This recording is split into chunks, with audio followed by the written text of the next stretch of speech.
ар бир үйдө 2-ден 3-төн Россияда жүрөт. Балдарыбыз туура Грузия 200 келип, өлүп келип атат, ооруп келип атат, башка болуп атат.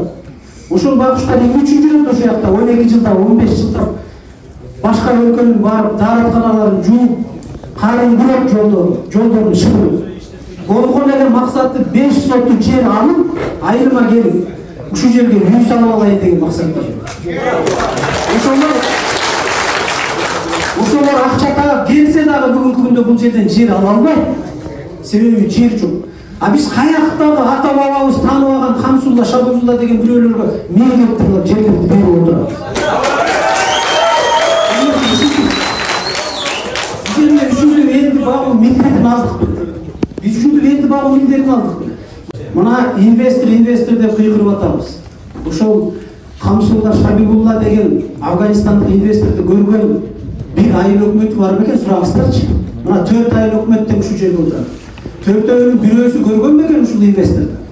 А договордо Шамсулла Хабибулла кол койду деп туруп, ошонун колу менен договорду алып келип берди.